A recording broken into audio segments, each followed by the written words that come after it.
Assalamualaikum everyone, my name is Najia binti Nordin. I'm from CAAD 2613A. I'm from group 4. So this video describes the daily challenges faced by individuals with aphasia, a language impairment often resulting from a stroke. The speaker likens the experience to being in a foreign country without knowing the language, highlighting the profound impact on everyday communication tasks, like ordering coffee or holding a conversation. The purpose of this informative speech is to redefine how we understand communication in the context of aphasia. It aims to move beyond traditional language tests that only assess linguistic skills and instead explore other crucial elements people use to communicate effectively, even with severe language impairments. The speaker's research investigates three key elements of communication beyond language: non-verbal cues like gestures, facial expression, and intonation. The interactive nature of communication where others can assist, and the importance of context.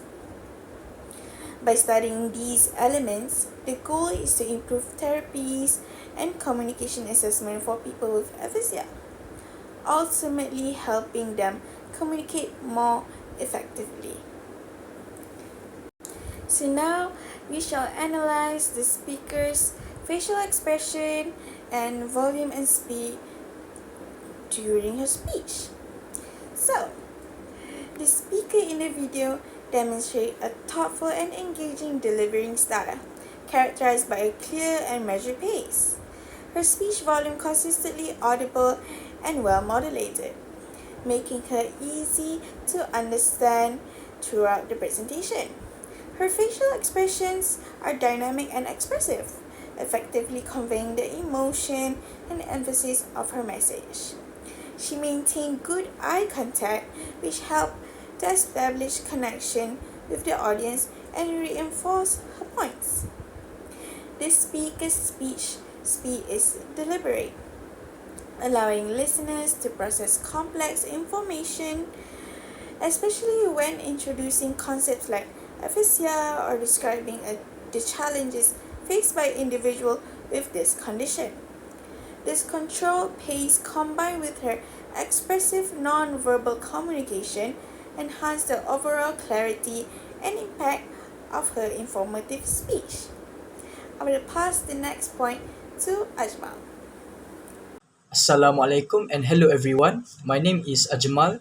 I will continue to explain the other two nonverbal communication aspects from the video titled Conversation in Aphasia: How Do We Communicate Without Language? Presented by Wilhelmine Dodens. For the third nonverbal aspect that I would like to discuss is the use of hand gestures. Throughout the video, I see the presenter use a simple and slightly steady hand movements to support her explanation during the presentation.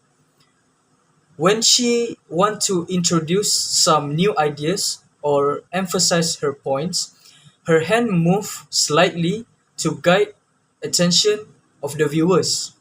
However, the gesture she used that I recognize is really repetitive and she almost used the same pattern.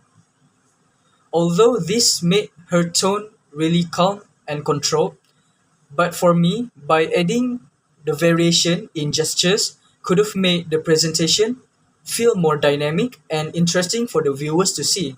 But overall, the gestures really help her to explain more clearly and easy for the viewers to follow. For the last nonverbal aspect is eye contact and gaze.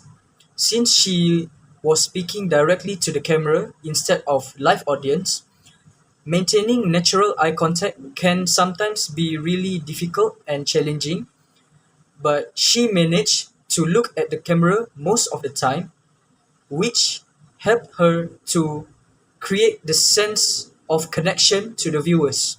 There were also short moments when she looked away, especially when she was thinking of her next point.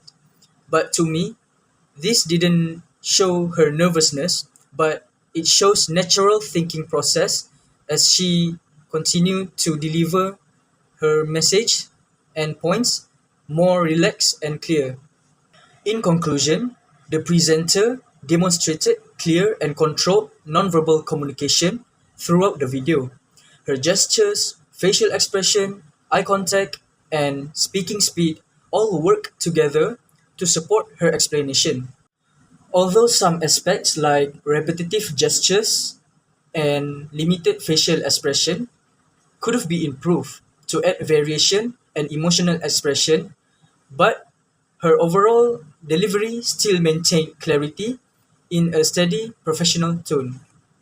Her nonverbal communication appeared intentional and thoughtful, which is very important when we're discussing about sensitive topics like aphasia and language loss after a stroke.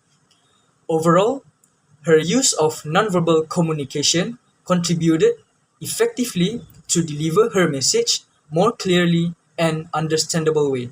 That's all from us. Thank you.